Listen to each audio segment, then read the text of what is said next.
Dương rồi ngày ní rương mà nè sẽ ca sân này hai chiết nó vì mình sâu miên đuông bẩn lân chiếc mai nó vì mình sâu miên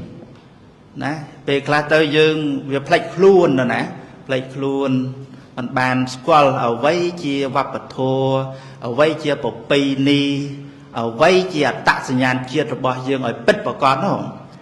chẳng rương bẩn đo mà nè sẽ ca nó chỉ rương trăm bách bầm phốt sầm rạp chiết xa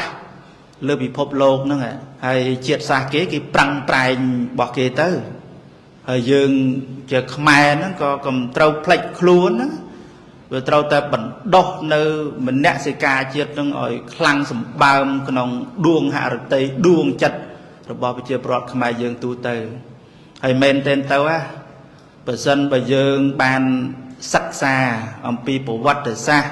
sắc xa ông pi bộ pi ni tụm niêm tụm lọp đồn tà dương á nè nè đôi dương sốt bong sào đàm mình quan để sủng lên con rồng pôn để dương sốt tơ nâng mình nô sinh chết tận a để dương đặt tơ nâng không mặt bong sào a nứng mình nè sẽ ca cái nông chất dương để vì muốn ai tha về rèn ruồi chứ sầu rít chứ ở bên đạp tới cứ về rít phong màu là ngày phong màu hay bùa rương này về tệ tôn từ nâng atipolនៃបរិស្ថានជុំវិញយើងណាអស់នេះចឹងបានយើងទាំងអស់គ្នាពេលខ្លះគឺអត់បានចាប់អារម្មណ៍ទៅនឹងឥទ្ធិពលជុំវិញខ្លួនយើងទេតាមការស្រាវជ្រាវរបស់គេហៅថាសង្គមវិទ្យាគេសិក្សាឃើញថាឥទ្ធិពល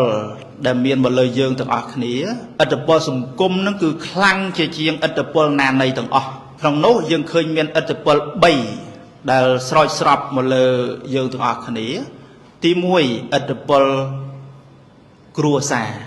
ទី2ឥទ្ធិពលសាលារៀនទី3ឥទ្ធិពលសង្គមហ្នឹងហើយពីគ្រួសារហ្នឹងបានតែ20%ទេគ្រួសារណាគេនេះឪពុកម្ដាយយើងអ្នកនៅក្នុងផ្ទះសម្បែងយើងបងប្អូនអីណាហ្នឹងដែលយើងអាចស្រូបទាញអំពីឬថាអិរិយាបថចរិតរឹកពីទឹកចិត្តមនសិការអីយ៉ាងណាគ្រួសារហ្នឹងក៏សំខាន់ដែរគ្រួសារសំខាន់ប៉ុន្តែបាន20%ទេហើយពីសាលារៀនក៏20%ដែរ20%ទេព្រោះយើងអស់នេះមាននៅសាលា24ម៉ោងឯណាមិនចឹងសាលា20%ដែលបានផ្ដល់ហើយនៅជាឥទ្ធិពលទៅដល់យើងផ្នែកវិជ្ជមានក្តីអវិជ្ជមានអីក្តីហើយសង្គមនេះគឺ60%ចឹងប្រមាណអស់នេះប្រមាណ100%ហ្នឹងហើយអញ្ចឹង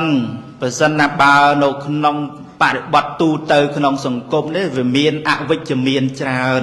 ឬថាងាកទៅណាក៏មិនសូវគិតគូរខ្វល់ខ្វាយអំពីការសិក្សារៀនសូត្រទេណាអំពីការក្រេបយកចំណេះដឹងទេ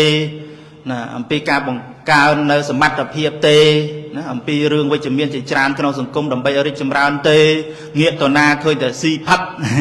ងាកទៅណាឃើញតែប៉ាណូផ្សាយគ្រឿងសង្វឹងអាហ្នឹងវាជាឥទ្ធិពលមកបាយមុខអីច្រើនអញ្ចឹងណាប៉ុន្តែក្នុងអាណត្តិនេះរាជរដ្ឋាភិបាលលោកគិតគូរខ្វល់ខ្វាយមែនទេណាលេខឲ្យមានបដាទៅពីអីផ្សព្វផ្សាយអីហើយអាហ្នឹងវាវិវត្តទៅអញ្ចឹងដែលយើងគិតគូរខ្វល់ខ្វាយអំពីសន្តិភាពសង្គមអំពីហៅថាបរិស្ថានទូទៅនៃទិដ្ឋភាពស្រុកទេសរបស់យើងណាមែនទេទៅចង់និយាយថាយើងត្រូវតែភ្ញាក់ឡើងវាទទួលឥទ្ធិពលគ្រប់បែបយ៉ាងហើយណាភ្នែកមើលឃើញអញ្ចឹងបងណាមិនអញ្ចឹងភ្នែកមើលឃើញបើងាកទៅពីកន្លែងណាក៏គិតតែរឿងស៊ីផឹកទេកន្លែងណាក៏គិតតែដើរលេងទេកន្លែងណាគិតតែសប្បាយទេកន្លែងណាអត់មានខ្វល់ខ្វាយរឿងណាដូចថ្ងៃនេះអីយើងជួបជុំគ្នាឃើញទេគាត់ថាជួបគ្នាសប្បាយចិត្តបាទជួបគ្នាកើតអាមនសិការទៅបាត់ហើយអានោះវាដុសមកតាមហ្នឹងអាមនសិការជាតិយើងស្រឡាញ់ការសិក្សាស្រឡាញ់ចំណេះដឹងវាកើតមកអញ្ចឹងហើយអញ្ចឹងឥទ្ធិពលខ្លាំងណាស់នៅក្នុងសង្គមជាតិយើងហ្នឹងហើយតិចក៏ស្ដាប់ឮណាអញ្ចឹង entry របស់យើងស្រូបអ្វីជុំវិញយើងទាំងអស់គ្នាហ្នឹងហើយអញ្ចឹងយើងត្រូវមានស្មារតីកូនប្រុសស្រីទាំងអស់គ្នាហើយ ឃើញថ្ងៃនេះអ្នកកំពុងធំយើងសត្វតែជាយុវជនហើយអស់លោកនៅខាងមុខនេះសត្វតែបញ្ញវន្តដើម្បីអាត្មាតែត្រូវយកគំរូបញ្ញវន្តរបស់យើងណារៀមច្បងរបស់យើង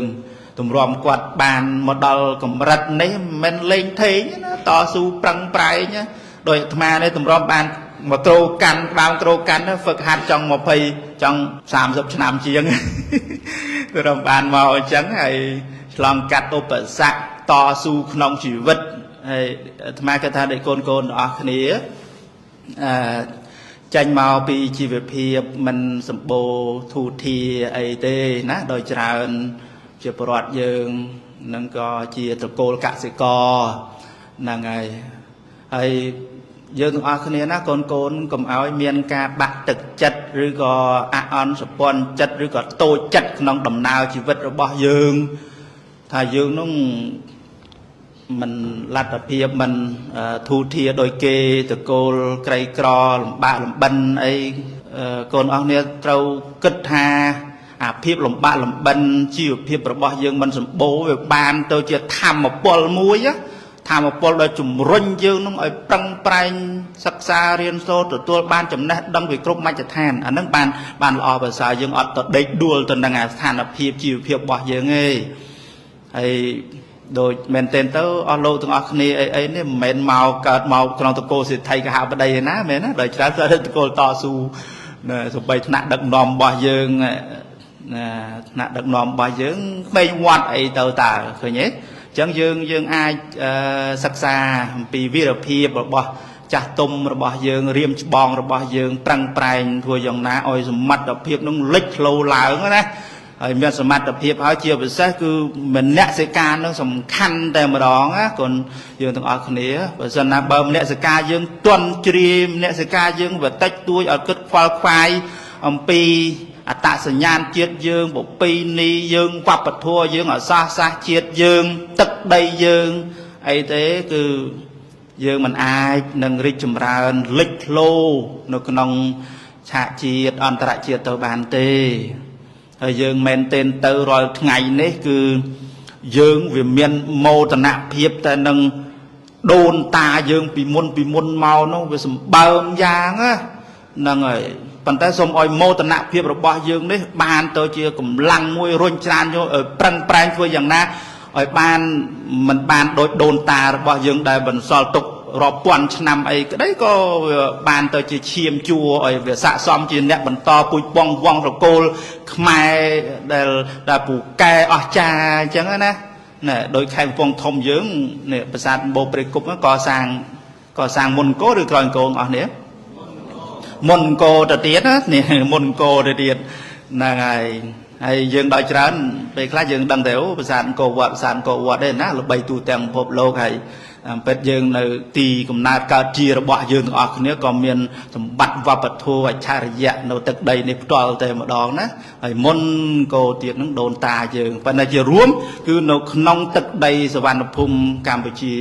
របស់យើងនឹងឯងណាដែលដូនតាយើងបន្សល់ស្នាដៃណានៃសម្បើមយ៉ាងល្បីល្បាញទូទាំងពិភពលោកទាំងសម័យមុនផងឥឡូវបច្ចុប្បន្ននឹងផងហើយដល់ពេលកូនចៅយើងទឹកចិត្តមនសិការរបស់យើងទាំងអស់គ្នាវាអត់ឆ្លុះបញ្ចាំងអំពីអ្វីដែលពូជពងវងត្រកូលយើងបានបន្សល់ទុកមកវាអត់ស័ក្តិសមទាល់តែសោះណាអញ្ចឹងបានយើងទាំងអស់គ្នាប្រឹងប្រែងរាល់ថ្ងៃនេះទាំងថ្នាក់ដឹកនាំក្តីណាគម្រោងនានាអីក្តីធ្វើយ៉ាងម៉េចឲ្យ